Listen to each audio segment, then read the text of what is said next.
بسم اللہ الرحمن الرحیم۔ السلام علیکم پیارے دوستو، آج کی اس ویڈیو میں ہم آپ کو 3 ایسی عورتوں کے بارے میں بتانے والے ہیں جن کا رمضان کے مہینے میں روزہ رکھنا حرام ہے، یعنی کہ ان 3 عورتوں کو روزہ رکھنے سے منع فرمایا گیا ہے۔ یہ 3 عورتیں کسی بھی حال میں رمضان کے مہینے میں روزہ نہیں رکھ سکتیں۔ اگر ان میں سے کسی عورت نے روزہ رکھ لیا تو یاد رکھیں ایسی عورت کا روزہ قبول نہیں ہوگا، بلکہ ایسی عورت کو اللہ تعالیٰ کی طرف سے سخت عذاب ہوگا۔ اور ساتھ میں ہم آپ کو عورتوں کے بارے میں کچھ ایسی باتیں بھی بتانے والے ہیں جن کو جاننا آپ سبھی کے لیے بہت ضروری ہے۔ اس لیے آج کی یہ ویڈیو آپ سبھی کے لیے بہت ہی زیادہ خاص ہے۔ آپ اس کو آخر تک ضرور دیکھیں اور مہربانی کر کے شیئر بھی کر دیں تاکہ رمضان کے مہینے میں یہ ویڈیو زیادہ سے زیادہ مسلمانوں کے پاس پہنچ جائے۔ تو چلیے دوستو شروع کرتے ہیں۔ دوستو، روزے کی فرضیت کی 3 شرطیں ہیں۔ اسلام میں بالغ ہوش و حواس اور عاقل و بالغ ہونا، یعنی کہ روزے ایسے تمام مسلمان مرد اور عورت پر فرض ہے جو دیوانے اور جو اپنے ہوش و حواس یعنی کہ پاگل اور دیوانہ نہ ہوں۔ تو ایسے تمام مسلمان عورت اور مرد پر روزے کے رمضان کے روزے فرض ہیں۔ اب اس کے علاوہ روزے کی فرضیت ادا کرنے کی 2 شرطیں ہیں۔ پہلی صحت مند اور تندرست ہونا، اور دوسری موقف یعنی کہ بیمار آدمی اپنی بیماری کی حالت میں اور مسافر اپنی سفر کی حالت میں روزہ چھوڑ سکتا ہے، یعنی کہ ان لوگوں کو رمضان کے مہینے میں روزہ چھوڑنے کی اجازت ہے۔ مگر یاد رکھیں ایسے رمضان کے مہینے میں روزہ رکھنا چاہیں تو وہ رکھ سکتے ہیں، ان کا روزہ قبول ہو جائے گا، لیکن اگر نہ رکھیں تو ان کو کوئی گناہ نہیں ہوگا، یہ بعد میں ان روزوں کی قضا کر سکتے ہیں۔ لیکن یہ 3 عورتیں ایسی ہیں جن کا رمضان کے مہینے میں روزہ رکھنا حرام ہے، یعنی کہ ان تینوں عورتوں کا روزہ رکھنا جائز نہیں ہے۔ اگر ان عورتوں نے رمضان کے مہینے میں روزہ رکھ لیا تو ان کا روزہ تو کسی بھی حال میں قبول نہیں ہوگا، بلکہ ان کو اللہ کی طرف سے سخت عذاب بھی ملے گا۔ نمبر 1، حیض کی حالت میں۔ دوستو، سب سے پہلی عورت وہ ہے جو حیض کی حالت میں ہو، یعنی کہ جس کے پیریڈز چل رہے ہوں۔ یاد رکھیں ایسی عورت کا رمضان کے مہینے میں روزہ رکھنا حرام ہے، ایسی عورت کا روزہ رکھنا جائز نہیں ہے، یعنی کہ حیض والی عورت رمضان کے مہینے میں روزہ نہیں رکھ سکتی، کیونکہ حیض کی حالت میں روزہ رکھنا اور نماز پڑھنا حرام اور ناجائز ہے۔ اگر ایسی عورتیں یاد رکھیں اس وجہ سے جو نمازیں اور روزے آپ کے چھوٹ جائیں تو آپ کو چاہیے کہ آپ ان کے چھوڑے ہوئے روزوں کو بعد میں ادا کریں، یعنی کہ جب آپ پاک اور صاف ہو جائیں تو چھوڑے ہوئے روزوں کو بعد میں پورا کر لیں۔ لیکن حیض والی عورتوں کو چاہیے کہ وہ رمضان کے مہینے میں بھول کر بھی روزہ نہ رکھیں۔ اگر کوئی عورت حیض کی حالت میں روزہ رکھ لیتی ہے تو یاد رکھیں اس کا روزہ کبھی قبول نہیں ہوگا، بلکہ ایسی عورت کو اللہ تعالیٰ کی طرف سے سخت عذاب ہوگا۔ اس کے علاوہ ایسی عورتیں بھی یاد رکھیں اگر کسی عورت نے سحری کر کے روزہ رکھ لیا ہو مگر بعد میں اس کو دن میں احساس ہوا کہ اس کی حیض کی حالت شروع ہو چکا ہے، یعنی کہ اس کے پیریڈ شروع ہو گئے ہیں، تو یاد رکھیں ایسی عورت کا بھی روزہ نہیں ہوگا۔ اس کو چاہیے کہ بعد میں وہ جب پاک اور صاف ہو جائے تو اس کی وہ قضا کرے، یعنی کہ اس روزے کو وہ بعد میں پورا کرے۔ لیکن ایسی عورت رمضان کے مہینے میں اس بات کا ضرور دھیان رکھیں کہ وہ روزہ نہ ہونے کا احساس کسی کو بھی نہ ہونے پائے، یعنی کہ وہ کسی کے سامنے یہ ظاہر نہ کرے کہ وہ روزے کی حالت میں ہے یا نہیں، یعنی یہ ایسی عورتیں رمضان کے مہینے میں کسی کے بھی سامنے نہ کھائیں نہ پئیں۔ حیض والی عورتوں کو چاہیے کہ وہ رمضان کے مہینے میں چھپ کر کھانا پینا کرے۔ نمبر 2، نفاس والی عورتیں۔ دوستو، دوسری عورت وہ ہے جو نفاس کی حالت میں ہو، ایسی عورت کا بھی رمضان کے مہینے میں روزہ رکھنا حرام اور ناجائز ہے۔ اب کچھ بھائی پوچھیں گے کہ اب یہ نفاس کیا ہوتا ہے، تو ہم آپ کو بتا دیں کہ عورت کے بچہ جننے کے بعد میں آگے کے مقام سے جو خون نکلتا ہے اس کو نفاس کہتے ہیں۔ یاد رکھیے جو عورت نفاس کی حالت میں، ایسی عورتوں کو رمضان کے مہینے میں روزہ رکھنے سے منع فرمایا گیا ہے، یعنی کہ ایسے عورتیں بھی روزہ نہیں رکھ سکتی۔ اگر کسی عورت نے نفاس کی حالت میں روزہ رکھ لیا تو یاد رکھیں ایسی عورت کا بھی روزہ کبھی قبول نہیں ہوگا، بلکہ ایسی عورت کو بھی اللہ تعالیٰ کی طرف سے سخت عذاب ہوگا۔ اس لیے کہ نفاس والی عورتوں کو بھی چاہیے کہ وہ رمضان کے مہینے میں بھول کر بھی روزہ نہ رکھیں، آپ کا روزہ قبول نہیں ہوگا۔ لیکن اب ایسی عورتوں کو بھی چاہیے کہ جب وہ پاک اور صاف ہو جائیں تو چھوڑے ہوئے روزوں کو ادا کریں، یعنی کہ وہ ان روزوں کو بعد میں پورا کرے۔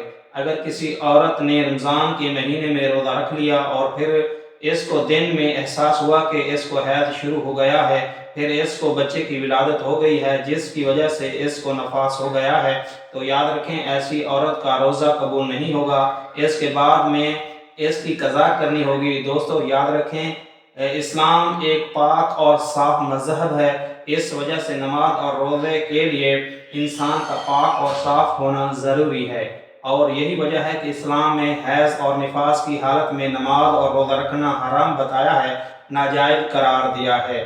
نمبر 3، حاملہ یعنی کہ پریگننٹ عورت۔ دوستو وہ تیسری عورت ہے حاملہ یعنی کہ پریگننٹ عورت۔ یاد رکھیے ایسی عورتوں کو رمضان کے مہینے میں روزہ رکھنا حرام تو نہیں ہے، ایسی عورت کو روزہ رکھنے سے روکا تو نہیں گیا، لیکن ایسی عورتوں کو چھوٹ ضرور ہے، یعنی کہ حاملہ اور بچوں کو دودھ پلانے والی عورتوں کو اگر اپنے روزے کی وجہ سے اپنے یا اپنے بچے کی جان کا خطرہ ہو تو ایسی عورتوں کو اجازت ہے کہ وہ روزہ رکھے یا نہ رکھے، یعنی کہ ایسی صورت میں ان عورتوں کو روزہ نہ رکھنے کی چھوٹ ہے۔ اگر ایسی عورت رمضان کے مہینے میں روزہ نہیں رکھتی تو ان کو کوئی گناہ نہیں ہوگا، لیکن ایسی عورتوں کو بھی چاہیے کہ وہ اس بات کا خیال رکھیں کہ چھوڑے ہوئے روزوں کی قضا کریں، یعنی کہ بعد میں روزوں کو پورا کریں۔ لیکن یہاں پر اب آپ کو اس بات کا ضرور دھیان رکھیں کہ حاملہ عورتوں کے لیے حیض اور نفاس والی عورتوں کی طرح ایسا حکم نہیں ہے کہ وہ روزہ نہیں رکھ سکیں۔ ہم نے عورتوں کو روزہ رکھنا حرام اور ناجائز نہیں ہے، حاملہ عورتوں کو روزہ رکھنا اور حرام اور ناجائز نہیں ہے۔ ایسی عورت اگر چاہیں تو رمضان کے مہینے میں روزہ رکھ نہیں سکتی اور نماز بھی پڑھ سکتی ہیں۔ اگر روزہ رکھ سکتی ہیں تو رکھ لیں اور نماز بھی پڑھ سکتی ہیں، ان کا نماز اور روزہ ہو جائے گا۔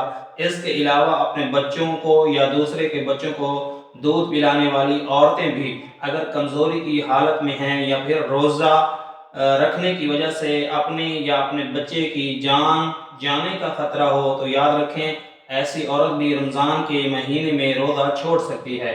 یا پھر اگر کوئی ماہر ڈاکٹر یہ کہہ دے کہ اگر روزہ رکھا تو خود کی یا بچے کی جان کا خطرہ ہو سکتا ہے تو ایسی صورت میں بچوں کو دودھ پلانے والی عورت بھی روزہ چھوڑ سکتی ہے، مگر ایسی عورت کو بھی چاہیے کہ وہ ان چھوڑے ہوئے روزوں کو بعد میں پورا کر لیں۔ اب دوستو آپ کو بتاتے ہیں کہ عورتوں کے لیے روزہ رکھنے اور نہ رکھنے کے لیے کیا کیا شرطیں ہیں۔ یہ کون سی عورتیں ہیں جن کو رمضان کے مہینے میں روزہ رکھنے کی اجازت ہے اور ایسی کون سی عورتیں ہیں جن کا روزہ رکھنا حرام ہے۔ نمبر ایک دوستو اگر کوئی عورت سفر کی حالت میں ہو یا پھر بیماری کی حالت میں ہو یا پھر اپنے بڑھاپے کی وجہ سے اتنی زیادہ کمزور ہو گئی ہو کہ اگر اس نے روزہ رکھ لیا تو ان کی جان جانے کا خطرہ ہو سکتا ہے، تو ایسی عورتوں کے لیے روزہ رکھنے کی چھوٹ ہے، رکھیں یا نہ رکھیں، مگر ایسی عورت کو چاہیے اگر وہ بعد میں صحت مند اور تندرست ہو جائے تو ان چھوڑے ہوئے روزوں کی قضا ضرور کرے، اور اگر بعد میں وہ پھر دوبارہ صحت مند نہ ہو سکیں تو انہیں چاہیے کہ ان چھوڑے ہوئے روزوں کا کفارہ ادا کریں۔ وہ کفارہ یہ ہے کہ ہر ایک روزے کے بدلے کسی مسکین کو 2 وقت پیٹ بھر کے کھانا کھلایا جائے۔ نمبر 2 اگر کسی اور کو روزے کی حالت میں اگر کسی عورت کو روزے کی حالت میں سانپ نے ڈس لیا ہو اور اب اس کی جان جانے کا خطرہ بن گیا ہو تو ایسی عورت کو بھی حکم ہے کہ وہ اپنے اس روزے کو توڑ سکتی ہے، اس کا کوئی گناہ نہیں ہوگا، لیکن بعد میں وہ صحیح ہو جائے تو اس روزے کی قضا کرے۔ نمبر 3 دوستو اگر کوئی بوڑھی اور کمزور عورت جو گرمیوں میں گرمی اور دھوپ کے روزے نہ رکھ سکتی ہو اور کسی ماہر ڈاکٹر نے منع کر دیا ہو تو ایسی عورت کو چاہیے کہ وہ گرمیوں کے روزے چھوڑ دے، ان کے بدلے میں وہ ان روزوں کو سردیوں میں رکھ لے۔ نمبر 4 عورت حیض سے پورے 10 دن اور 10 رات میں فارغ ہو گئی ہو، اب ان کو چاہیے کہ وہ اگلے دن کا روزہ رکھ لیں، اور اگر کم دنوں میں پاک ہو گئی اور اگر صبح ہونے میں اتنا وقت باقی ہے کہ ان کے پاس نہا دھو کر تھوڑا وقت بچے گا تو ان کو چاہیے کہ وہ روزہ رکھ لے۔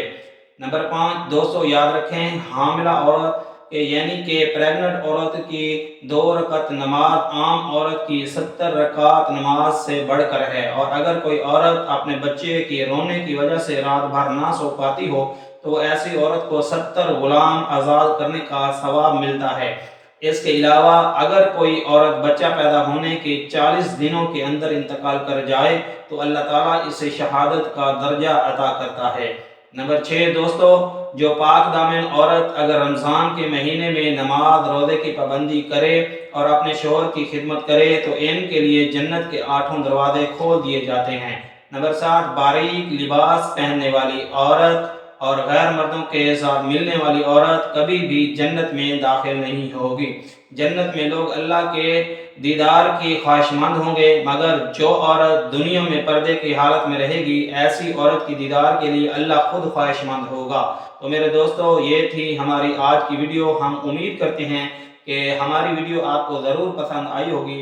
ویڈیو پسند آنے کی صورت میں لائک شیئر ضرور کیجیے گا۔ ملیں گے انشاءاللہ تعالی اگلی ویڈیو میں۔ السلام علیکم، اللہ حافظ۔